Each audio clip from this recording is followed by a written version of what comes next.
Welcome to Just Wanna Quilt, a research podcast coming out of Tulane University Law School, where we explore all kinds of things, stories about quilting, tools, field trips, maybe some famous quilters stop by, and of course a little bit of copyright thrown in just for fun.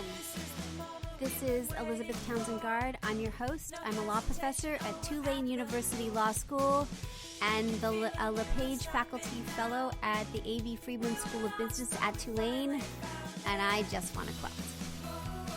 So today we're talking with Jen Lopez of By the Yard Comics. She is super cool. We saw her comics on Facebook. We had to talk with her, and it is so much fun.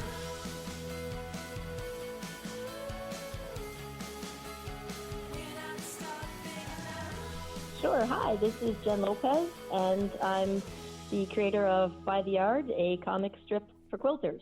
Awesome. Okay. I'm happy to be here. I am excited to chat with you. Okay. So tell me your first memory of someone sewing or quilting in your life.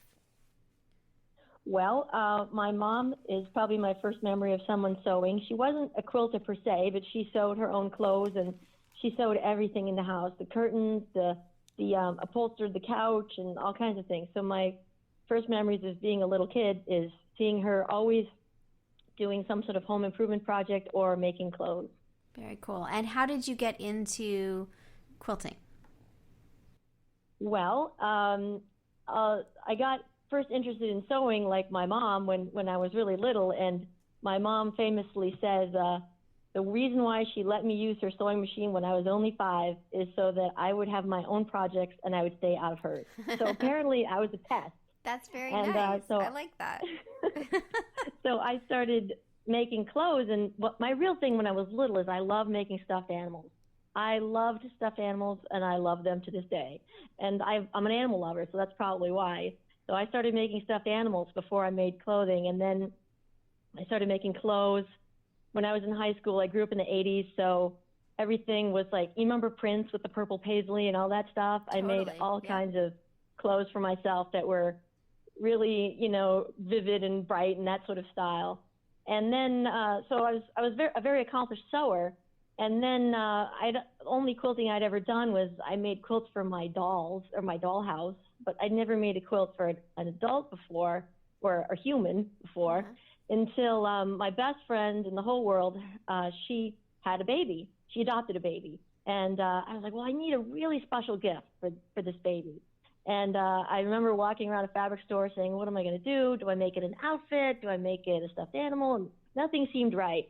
And I saw Eleanor Burns' Quilt in a Day book on how to make a log cabin quilt. And I said, well, I've never quilted before, but how hard could it be? So I picked up that book, and I picked up a bunch of cute fabrics for the baby. And that was in, my friend's going to kill me if I don't get the date right, but I think it was around 2003. So I made my first quilt for the baby, and one quilt, and I was hooked. And I really loved the log cabin pattern, so I just started making quilts all over the place. From the family members, from my mom, I had lots of nieces and nephews for them, and it was a slippery slope after that. I love it. Now, tell us a little bit about your background, because after high school, where did you go to college, and did you pursue art, or did you pursue something else?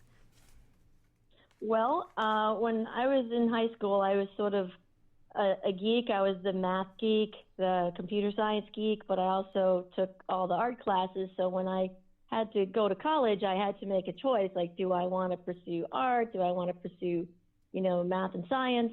And I ended up going to MIT because my father went to MIT, and he always talked about how great it was. And I thought that MIT would give me a chance to sort of have the best of both worlds. I mean, you wouldn't be able to pursue art in the traditional sense, but the people there are very creative, and they're always solving problems and things like that. So I ended up going there and studying mechanical engineering, and then actually becoming a video game developer was my first job out of school, which is very creative. So very creative and very cool. I only have one famous thing I ever did in game development, and that is I was a member of the development team that developed the first 3D game for the PC. Wow. Which tells you how old I am, but That's very cool. And so that was pretty cool. And interestingly, also around that time, that's how I got interested in cartooning, because MIT had a humor magazine called Voodoo Magazine, and it had been continuously published since 1919. Wow. And every year, new kids join, and there was a character called Phos the cat, and it was short for phosphorus, meaning the element phosphorus, the one that glows in the dark. And every couple of years, somebody new would draw Phos the cat. And I said, well, since somebody new hasn't drawn Phos in a while, I guess I'll take up the mantle. So I started drawing comics for Voodoo with Phos the cat, and then I branched out into other topics, and they were all very college humor kind of stuff, making jokes about staying up too late and, and turning into a zombie because you didn't sleep, silly stuff like that. Right. Now, had you had experience doing, did you always like comics, or did you how did the comic part come into your life?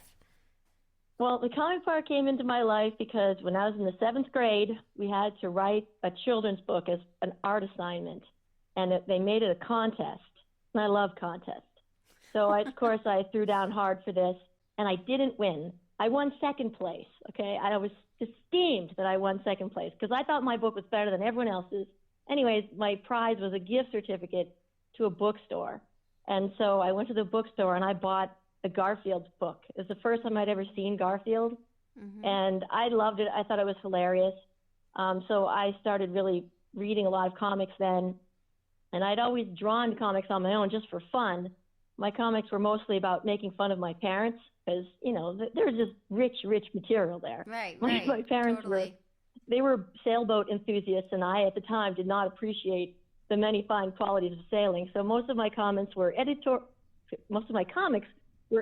comics making fun of how stupid sailing was. And I would draw them while we were on the boat, and I would give them to my dad and put them in the ship's log and everything. They were really merciless, So I drew a few comics for the school paper back then. They were really terrible and not even funny. So when we got to MIT and they had a real magazine that they published on a regular basis, that was kind of fun to put your work out there, and people would read it, and you would get some feedback now and then. People would say that was funny or whatever. So that was fun. Very cool. All right. So you've got this kind of dual track. You are working in the video game industry, software industry. You are drawing comics. And you're quilting.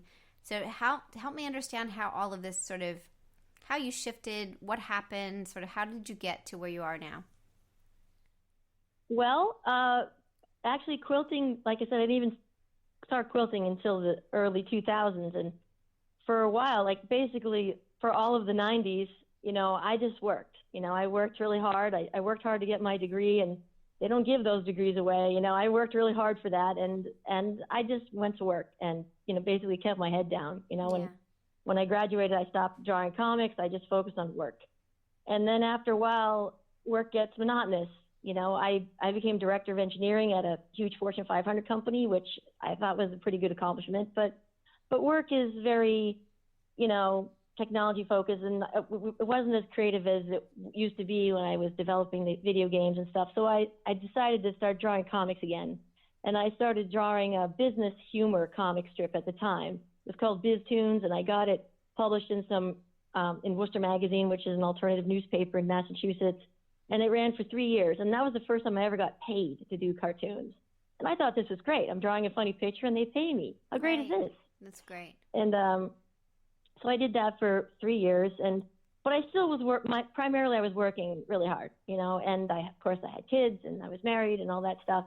And then, I stopped doing Biz Tunes after a while, and in a couple of years I didn't draw any comics, and I really started to miss it. But again, work was always the forefront, keeping me so busy. Yeah. And then, I had a bunch of life-changing events happen to me in around 2016. I had a really good job, but I got laid off. I ended up getting divorced after a very long marriage, and I was just just feeling really bad. Yeah. And I ended up meeting someone who was a really fun and interesting person, and they were a model train enthusiast. And I had tried to get back more into sewing and quilting to have a fun hobby to do because, work was stressing me out. Right. When I met the model train enthusiast, we had a lot of Me Too type jokes, where we we would Right. do something silly because of our hobby, and then we would notice the other person was doing it too, and it was Right. very funny. That's very Like funny. quilters, I'm sure you know quilters are famous for starting a project before they're finished with one. Totally. I mean, you've Every done day. that, right? Right. I do that all the time. Right. And quilters do crazy stuff like go shopping for more supplies, even though you have an entire house full of supplies. Right. And I noticed the model train enthusiasts, they do that too. And That's so after a funny. while, the commonality between my quilting hobby and his model train hobby was just too funny to ignore. And I said, we need to make this a comic. And so I started drawing comics just about him to make fun of him, like I used to lampoon my parents with their Right. sailing, Right. And then they were very funny. And then I started posting them on Facebook, and people would laugh. And it was fun to see people like it and say, oh, that's me too. Right. And so I was still working in high tech. And so I started doing it in 2018, the comic. And then by the time 2019 rolls around, I was coming off of another contract job, because after I lost my really great full-time job, I did a bunch of crummy contract jobs. And I just thought, I don't want to do this anymore. It's not fun. The work is tedious. The hours are too long. And so I just threw myself into working on the comic full-time. And that was back this year in March. Mm-hmm. And it's just been crazy ever since then. When you really had time to work on it full-time, Yeah. you see how quickly it grows and how many people are enjoying it. And then I put out a calendar of a collection of my favorite comics from the previous year and a half, and people really responded well to it. I did like a Kickstarter kind of thing to get some money to produce the calendar. Right. And I made all the money that I needed to print the calendar in 2 days. Wow. It was amazing. I couldn't believe it. All right, so I have, so let's back up for just, I want to hear about everything that's happening now. So first of all, can I read one of the comics so people just get a sense of, because it made me laugh. Sure. Oh, okay, so it's the one that says, who's the character that's your significant other? It's got him in like a little railroad hat. And it says, yes, well, he just called Train Guy. We didn't give him a name. Got it. Train Guy. Okay. So it says, so Train Guy says, only 4 yards. Are you sure that's enough, babe? You should get the whole bolt. And then, I don't know, is it quilting? Quilt Girl. Quilt Girl goes, you bought another train today, didn't you? Oh my gosh. So we hear these conversations all the time. Like, how'd you get the long arm? Well, he bought a motorcycle, right? Or like, there you go. Right? It's so funny. And in our house, it's bikes. My husband's way into bikes and guitars. So there's a kind of like, okay, well, he's not going to complain about my purchases because I'm not complaining about his. There's kind of an equilibrium. So it really did strike me as very funny. It was really great. You bought another train today, didn't you? It's totally like... Well, many of the comics are actual things that really happened. Just writing down stuff that really happened. And I remember being in a store with him one day. Like, he doesn't mind going to quilt stores with me because I don't mind going to train stores with him. Exactly. And right. I'm looking at the fabric, and I was literally going to buy 1 yard. And he's like, well, that's not enough. What if you run out? You should really get 4. And I just looked at him like, are you nuts? And so that became a joke. That's very funny. Well, I really like it. It did really strike me as very funny. So tell me, your job ended, you had contract jobs, you're like, screw this, I'm going to full-time do this, by the yard, comic stuff, and tell me what's happened since you've made that decision. Well, it's just really been amazing, and I just want to preface my comments by saying that I did love and enjoy my engineering career for a while. It's not like I felt like I picked the wrong career, but I felt like it had sort of played itself out. Like it was time for a change. I was just sort of exhausted from doing the same thing, but since I've been able to work on it full time, I was able to produce, a real tangible product, which is the comic, the calendar. Right. I was able to get a Facebook following. I have a few thousand fans now, which is nice. That's great. And then once you start talking about it in public and you start meeting people, then opportunities just come out of the woodwork. I met a girl who owns a quilt store who knows a guy who owns a bunch of fabric companies, and now I'm designing a fabric featuring my comics. That is so so how cool is that? How cool is that? That's so cool. I literally know nothing about developing fabric, but I sort of liken that to my software career, and that is every new project I ever took on, I didn't know what I was doing then either. Right. And it was just like, well, you don't know what it is, but you're going to figure it out. That's just right. put your head down and figure it out. Totally. I feel that way about teaching. Every class I've been assigned in my teaching career, I'm like, okay. I mean, sometimes I do know it, but sometimes I'm like, oh, wow, okay, I've got a lot of work ahead of me. So, you have the skills and you can teach it, but you got to sort of, figure it all out. So, very so that's interesting. what I'm doing now, trying to figure that out. And then you just meeting all kinds of people. Like I met a woman who runs a quilt store in my town, and she's going to a big quilting expo, and she said, well, why don't you join me, and you can bring your calendar and we'll do some sort of promo together. So I'm like getting to go to more events and shows and meeting more people. So it's just like really getting to do all the fun stuff that you always wanted to do, but you never had time because you were working all the time. Very cool. Okay, so tell me about your Kickstarter campaign. Why did you do it? How did you do it? How'd it go? All right. Well, I have a lot of opinions about Kickstarter, and I'll make it really short. And that's all good. I mean, there's Kickstarter, and there's Indiegogo, and there's lots of other platforms. Yeah, I ultimately didn't use any of those platforms because I was offended that they were going to take 5% or more. And I basically said, you're not doing anything for me. The platform itself isn't doing anything for me. Yeah. So I basically just did, instead of an official Kickstarter, I did a pre-order campaign. So I basically developed the whole calendar so it was finished. Yeah. And then I put it for sale in my store, and I wrote, this is a pre-order. You're not getting your calendar for a month. Right. And I gave myself 30 days to come up with the money.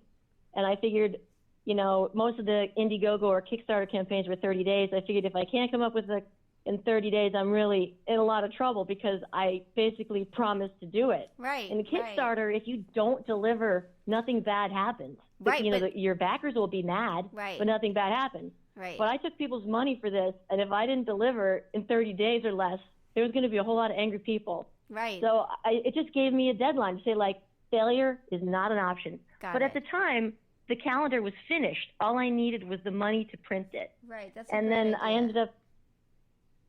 I ended up meeting Scott Fortunoff from he owns a bunch of fabric companies, and he said something nice about my calendar on his website, and then that helped a bunch of quilt stores learn about me and place a bunch of orders. And like I said, we raised all the money to do the first printing in 2 days.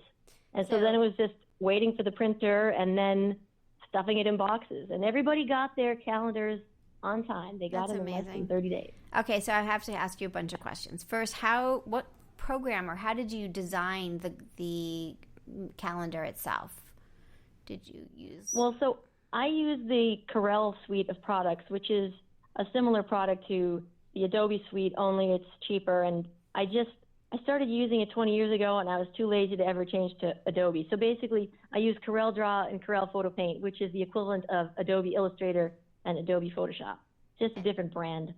And then you created each of them and then put them into a document. Is that kind of what did you do the layout? Like how did you, I just interviewed somebody who was writing, so now I'm totally interested in process. What was your process for creating the calendar itself? Had you already created the cartoons, or are you making new ones for the calendar?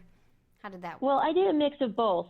Because I had been putting the comic online for a little more than a year, I had a good idea of which comics people thought were really funny, because you could go look at your Facebook stats and see how many likes or shares or whatever you had. So I said, well, I'm just going to use this data to choose the comics, because obviously if it was liked and shared the most, then people think it's the funniest. So I picked the top 12 most liked and shared comics, and I think I only added like 1 or 2 new ones. Interesting. And then all those secondary cartoons that didn't make the top 12, they're still in the calendar. I mailed you one, so I hope you got it. Yeah, I'll have to see if it came today. It wasn't here yesterday, so I looked at it yesterday. I know, so sad, right? Priority. I was hoping it would come in time. Well, but there's extra art on there's the main picture, and then there's the calendar part, and then there's little pictures in the corners and the sides and things like that. So I just use those from the less popular comics. Very cool. So my process is still really old school, and like cartoonists talk a lot about this. The older cartoonists, they still draw by hand and scan it in. The hipper, cooler cartoonists use the eye pencil or whatever they use. They draw it right on the tablet. Yeah. But basically, I spent, 30 years learning how to draw with a pen and a paper, and I haven't made the leap to drawing it on a tablet yet. So I still draw it by hand. I still ink it by hand. I scan it, and then I add the words electronically with a font, a hand drawing font. Yeah. And then I create all the other things like the little speech bubbles and any other types of things. I create those all with the vector-based drawing program CorelDRAW. And then it all comes together into one image, and then you output it to a really, really high resolution format so that the printer can take, the print company takes, and then they actually produce it with a 4-color offset press.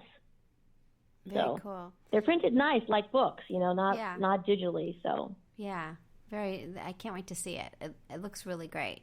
For people listening, if they're interested in the calendar, you just go to bytheyardcomics.com, right? No, bytheyardcomicsbigcartel.com. Can they get there to? I bet they can get there. That's just go to the main site, bytheyardcomics.com, Yeah. and then if you click on the little store link, it goes Right. to Big Cartel, which Right. is the card I'm using right now. Right.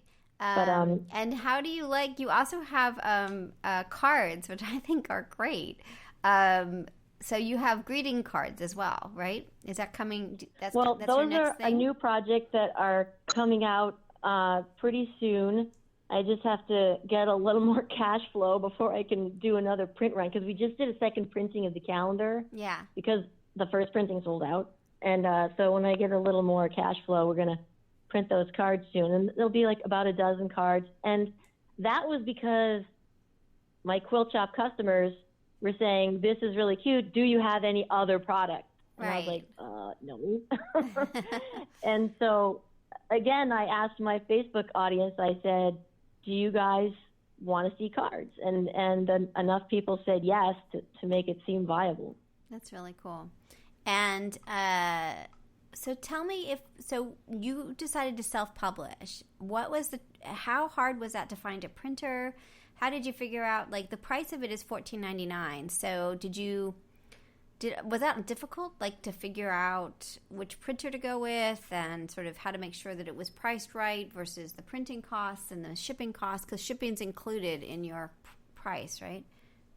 Is that right? Yes, because customers love free shipping. So, and Amazon has conditioned people to think that free shipping is the norm. Right. So that's why we have free shipping. Yeah. But that whole process was fairly complicated, and I think that's why a lot of cartoonists and artists get discouraged by trying to self-publish, because it's hard. It's like you're spending a ton of time creating original content, and then on top of that, you have to do all this back office stuff. Like, you have to do all the sales yourself. Then you have to do all the aspects of actually physically producing it, like getting camera-ready art. Well, they don't call it camera-ready anymore, but like press-ready art or whatever. And sourcing vendors, like you said, trying to find a printer that's going to work for you.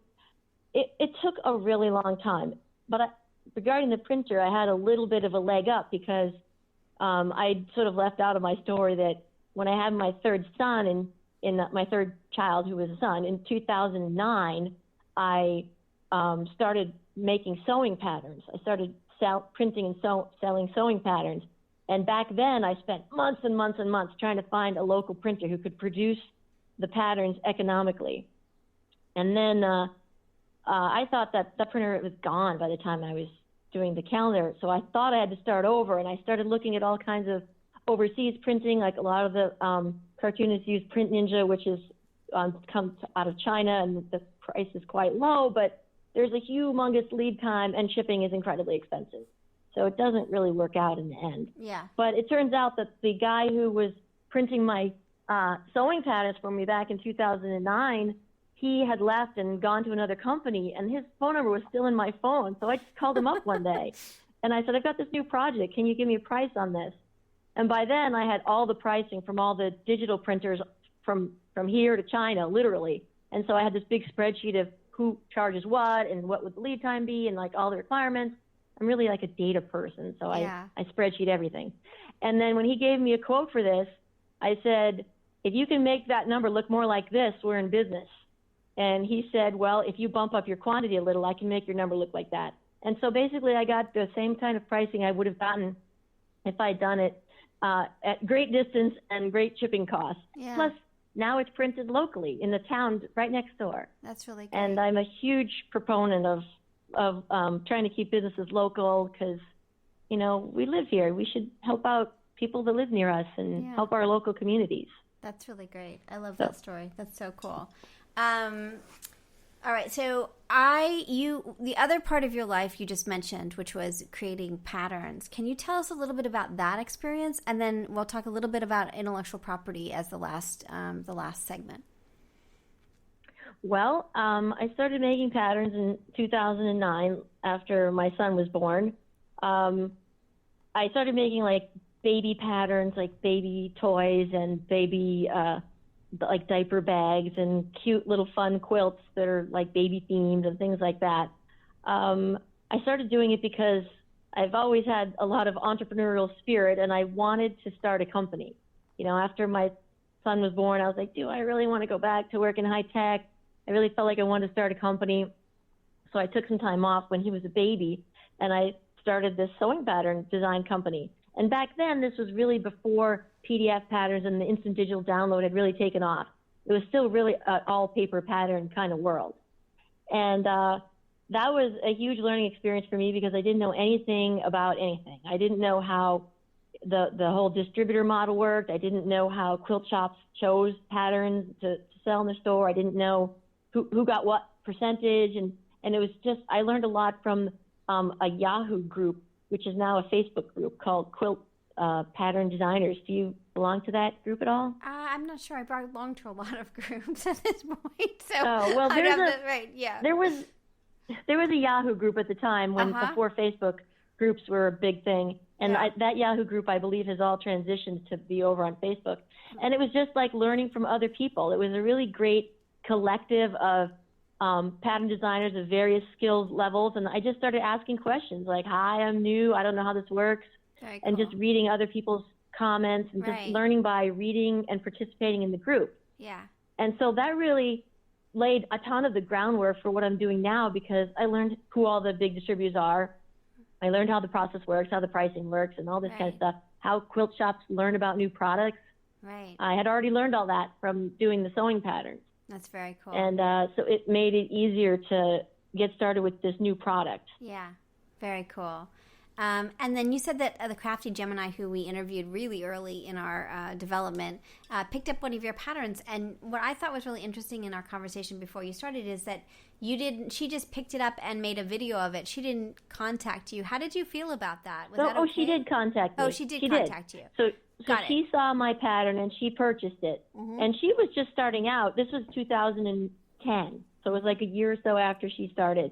And I didn't really know her. And she emailed me one day and she said, hi, my name is Vanessa. I'm Crafty Gemini. I've got this YouTube channel. This pattern that you have, I think it's really cool. Do you mind if I make a tutorial of it? I said, of course, go ahead. Please do. And I said, and then she proposed that she would make the tutorial and her customers would purchase the tutorial from her. But then if they wanted the pattern, they would purchase the pattern from me. And we had talked about different strategies, like I could sell you a bunch of patterns at some discount rate since you're going to be using a bunch of them, or she didn't want to do that. She's like, no, I just want you to handle the pattern side and I'll handle the tutorial side. So what she did was basically say, here's a tutorial for this cool bag. If you want the pattern, here's the link to buy it. And I still get sales from that to this day. Amazing. Because she's just a powerhouse and she has a big, big audience.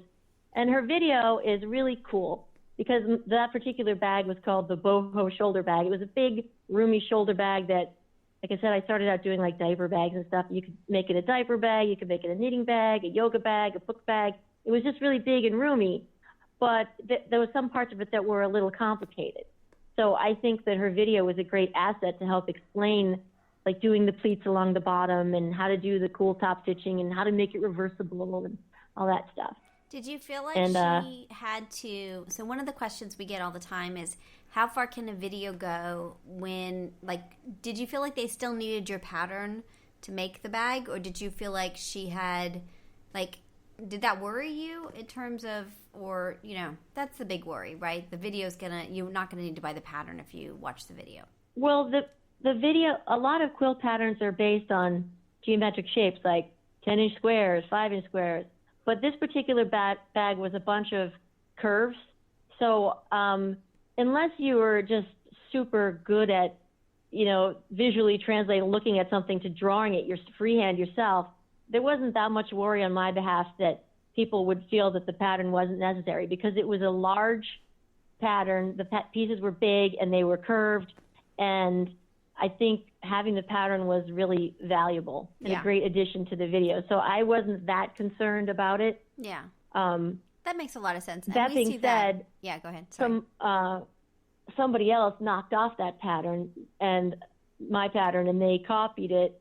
Not only did they copy the shape and everything, they copied my text word for word. Wow. And I was really mad about that. It wasn't somebody that came from Vanessa's video. It was somebody totally different. So the point of my statement is that I didn't really have to worry about Vanessa's video, because if someone's determined to rip you off, they're going to do it. Yeah. And I just sort of chalk it up to the cost of doing business. And I tried to get them to take it down. They didn't, it's still out there. But I'm trying to not worry myself too much about it. Right. So a couple questions.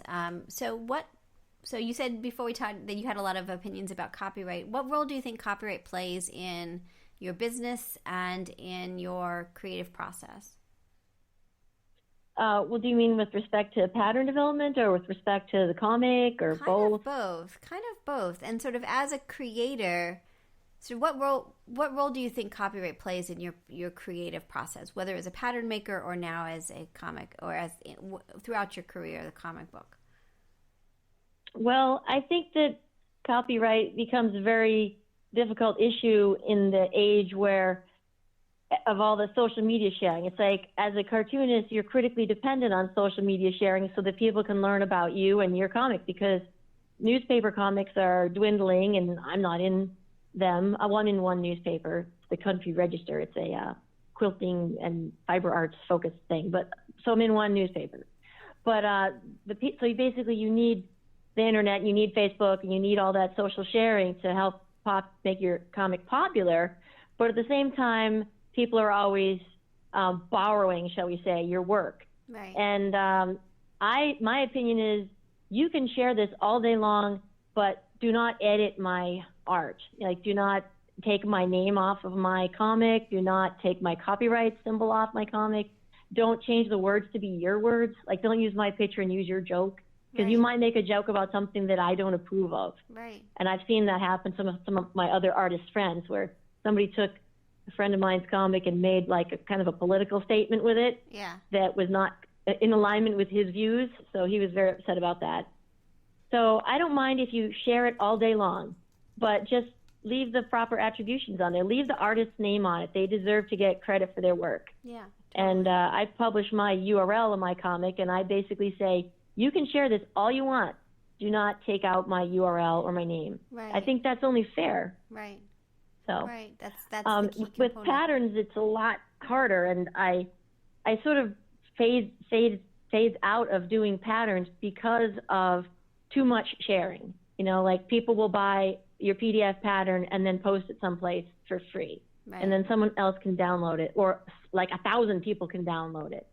And so it's a lot easier to copy someone's pattern than it is to copy somebody's, in my case, like the calendar is something that's tangible that you print. Yeah. They could copy it, but it wouldn't look that great, right. because they didn't spend the money to have it printed on nice paper and all that stuff. Right. So I think it's a little less vulnerable, but still, your individual comics are very vulnerable. Yeah. So I don't know what to do about that. I haven't really cracked that nut yet, and I've talked to my other cartoonist friends about, like, what do you do? Because especially when you become quite popular, you can't police it. You can't know when people are misusing your work. Yeah. And I'm getting to that point where, like, people are starting to send me links to places where people have misappropriated my work, and I'm like, hey, you can't do that. Right. So I guess that's the sign of getting popular. Totally. Are you exactly like once people are copying, that means you've arrived when people start stealing your stuff. I guess so. So a couple of questions. First, when you see this, do you do a notice and take down to Facebook or wherever it is, Instagram? Do you tell them to take it down when you see? Yes. Yeah, you do. I do. Has that been very successful? I do, and I notify the person that did it, because sometimes they do it like they didn't realize that they did something they shouldn't have. Yeah. Although I kind of don't buy that. If you literally had to edit it in a photo editing program in order to erase my name and erase my URL and erase my copyright symbol, I'm having a hard time believing you did it by accident. Well, and I have to say that the copyright law says it's willful infringement. Like doing those things, very bad in copyright. Very, very bad. Like we know, like the courts, if anything ever went that way, the fact that they removed the copyright notice means that they can't be innocent infringers, period. Removing it makes them kind of willful infringers. Like courts don't like that when people do that. So. Well, I do have an attorney that I use for my various legal needs, like from trademark issues and things like that. And obviously I have contracts now with people that I'm doing development work for. So I do have an attorney that specializes in comic art and stuff. Interesting. So when people infringe, I threaten them with my lawyer. I ask them politely to not do that, and if they become recalcitrant, then I threaten them with my lawyer. And I don't know how effective that is, but I mean, I think I'm not going to just take it. No, and I think it's important because that's your economic bread and butter. Like, so if you don't protect it, it's your property. So do you register? The other question is, so you have a trademark on By the Yard. Did you do that? I have it's pending. It's not pending. Done yet. I have a trademark on SoFun, my pattern design company, which I had to go to court to win. That was a big thing. It took years to win that. Why did you? It's a really long story. Yeah, that's crazy. I went to court because there are certain rules that say who has proprietary rights, and it's usually who files first, right? Correct. And there are a lot of different uses of SoFun in various trademark capacities, but I believe that I had filed first in my category, which was sewing patterns, and I had proof that I had done so. I had printed patterns that people had bought, and I had evidence of them being sold, and all the things that you need to prove trademark. And then a big sewing machine company, who shall remain nameless, came along and decided to put out a line of patterns under the name SoFun, and they challenged my trademark while it was still pending. And I'm like, you can't do that because I was here first, and those are the rules. Those are the rules. And so I took them to court. No, actually, they took me to court because they said that I was infringing on their mark, even though I had prior use of it that was more than a year old before they even filed. And I said, go ahead, take me to court, big guys. You're going to lose. And here I am, this little guy, one person running a business out of their house. Okay? At the time, I had 6 sewing patterns to my name, and I was sued by a major sewing machine manufacturer. So I scoured the country for an attorney that would help defend me, and most people wouldn't take my case. I found a company in California that would take my case, and long story short, it took 5 years, but I won. Wow. Because they basically, I was deposed, obviously, by them, and I prepared, and, I'm a very good student. I've always cared about, academia, and I came to that deposition prepared. And everything that their lawyers tried to do to me failed. And after the deposition, my lawyer called me 3 days later and said they dropped the case. Wow. You won. That's amazing. So the little guy can win. The little guy can win. What happened to your business while that was pending? Did you continue to use the mark? And did it I did. Impact? Because they said that I could. There was no law that said I couldn't. Yeah. So I just kept it, it was still pending for 5 long years. That's a lot. And they finally lost. And I don't know if they ended up doing it under a different name or whatever. I stopped following the case. But, yeah, I mean, it's important for the little guy to stand up for themselves. And in my particular case, the law said, this person has, first dibs, and they found in favor of me because I showed the evidence that supported that, and the other company did not show any such evidence. So, well, talk about this all the time. I think they just thought they were going to railroad me. So yeah, right. I think they were surprised. Right, they thought she'd just go away. Right. Yeah. Yeah. So interesting, isn't it? And how important it is to document it and to do the trademark work and to sort of, as you said, do your homework so that you know what you're getting into. Wow, that's a big story. That's craziness. All right. Any other thoughts, or what are your thoughts now about intellectual property, and have you approached it differently with this company, with this project? Are you registering the copyrights on things? Do you care? Like, how do you protect yourself how helpful is the law in protecting you? Well, basically, it's sort of similar to the case I had with SoFun, and that is, you must document everything. And of course, I document everything. I can prove when I've done everything, when I publish this, that, or the next thing. And that's great that you have that. But you also have to be aware of people that are infringing. In the case of the trademark dispute, I was aware because they sued me, to try to wrestle the mark away from me. I mean, I imagine in a lot of cases, people are going to infringe upon the cartoonist trademark, your trademark or copyright, and you might not even know about it. So that's something that I'm still learning about, how to protect yourself, how to be vigilant, you want to get your work out there and you want to share, but you don't want to make it annoying to people that want to appreciate your work. You don't want to make your work inaccessible to them. Yeah. So I think documentation is important, and also education too. Like in all of my quilt groups that I belong to many quilting Facebook groups. I always try to help people learn about, here's when it's okay to use somebody else's work, and here's when it's not. Or if you want to use someone else's work, here's what you need to do. And some people legitimately don't know, I agree. And I totally agree. Some people are just out to rip you off, and some people don't know. So I try to educate people, especially with respect to like sharing patterns. Like if you bought a pattern and you just love it and your whole guild wants to make it, please buy a copy for every member in the guild. And and then I explain why, and then I also try to educate new pattern designers. Please don't give your work away for free, because that devalues everyone's work. Like a lot of new designers think the way to get exposure is to put out patterns for free.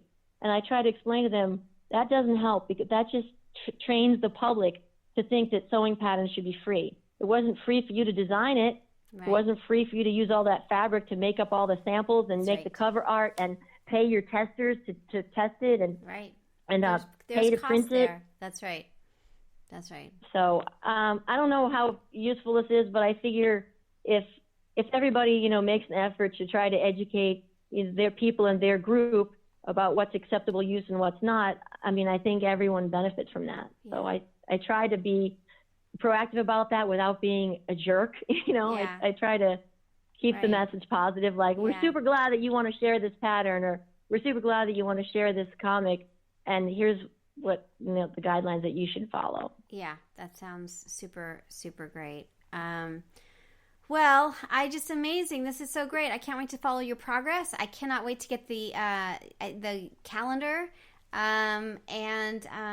It'll be really fun to sort of see. Will you go to market? Will you use distributors for your calendar? Sort of what's the next steps for you on the calendar? I have 5 distributors now, so I have all of the big ones. Wow. So they already have it, and they mostly sell it for me, but I do some selling myself to individual quilt shops and stuff. And I don't know about going to market. I mean, I suppose I might go as like an attendee, but having a presence there is so expensive. Yes. And I don't really have enough stuff and you kind of already have you have the distributors. So I mean, it isn't like you know what I mean. Like you've done a lot of the work already, so it doesn't seem like that would be something you have to do. A lot of people are going for a variety of reasons, but I don't know. Well, I'll probably go at least as an attendee for the spring, because it's going to be in Pennsylvania and I live in Massachusetts, so I could get there easily. Right. And in terms of, I might in the future do something because I have a book project that's scheduled to come out in early January. So if the book does well and if I can justify the expense, maybe I'll have a market presence, but a quilt market presence. But right now it's quite expensive to do, and I don't know if I can afford to do it. Now, the last question I have is, do you think you'll ever do patterns of the cartoons, the comics? for people to make? Do you think that they'll become quilts ever? Well, so basically the answer is yes, because the fabric company that I'm working with, they want me to design some patterns to go with the fabric that we're developing. Oh, that's great. And they were really happy that I had a background in pattern design. So what those patterns are going to be, I don't know, but they said they definitely wanted something to be a quilt. Very and cool. Then they wanted some other things that was sort of at my discretion if I wanted to make bags or some other sort of accessories or whatever. We just sort of started this project, and this fabric would come out next spring sometime. Very cool. So there's still a lot of time to do that. But there'll be some sort of patterns that complement the fabric, because the fabric company wants that to help promote the fabric. Love it. Will you come back when you're closer to that and tell us about your experiences of making the fabric? It would be so much fun. Well, that would be great, because it's something new that I have to learn. So very cool. I don't know much about it now, but I would love to come back and tell you how that developed. And awesome. I'm sure that I could probably learn a lot from listening to your previous podcast and learn, what other fabric designers had to say. It's true. It's so true. We're going to be talking more to fabric designers in the coming year, so we're excited about that. Well, this is so fantastic. Well, that sounds great. So just sign up or contact me when you're ready to do another interview. This was really fun. Thank you so much for spending time and the range. Well, I need to ask you one question, though, sure. that I didn't get to ask you by email, and that is, I saw you reach out to me through Facebook. It's like, how did you learn about me? Did you see it on Facebook? Saw a very cute. I saw your cartoon and thought it was adorable and said I had to interview you because I thought it was really funny. Oh. So yeah, it was the cartoon. Cool. Yeah, totally. I saw it somewhere. Well, that is really cool. Yeah, that was the cartoon. It got me, and I was like, I must interview you because it is so funny. So yes. Well, I've spent a lot of time going over your website since you contacted me, and I think this research project that you have going is really neat. And I was listening to one of your podcasts where you said you were able to get funding to buy some really fancy machine of some kind, sewing machine of some kind, and I think what you're doing is really interesting. How you've built this department around copyright and intellectual property and tied it into something that you love, which is quilting. Yeah. And well, so thank you. I'm super excited that I got to meet you too. That's so cool. Very cool. And I have a kid that's way into comic art, so sometime we'll have to chat about that. But I just think what you're doing is super cool and super innovative, and I can't wait to see the fabric. You so have to come back because I so want to see what that fabric is. I want to play. Well, I'm super nervous about the fabric thing because I don't know what I'm doing. But hopefully in a few months it'll come together and I will be less stressed out about it. I think it's going to be great. It's so great. Awesome. All right. Well, I hope you have a great day. Thanks for everything. I really appreciate the opportunity to be part of your podcast. Well, thank you so much. All right. Take care. All right. Bye. Thanks a lot. You have a great day. You too. Bye. So you've been listening to Just Wanna Quilt, a research podcast coming out of Tulane University Law School. And I'm Elizabeth Townsend Gard. If you like this podcast, keep listening. Also, we have a Facebook group. Come join us. We talk about a lot of things. We also have an Instagram account. And of course, most importantly, I really hope you get a chance to quilt today.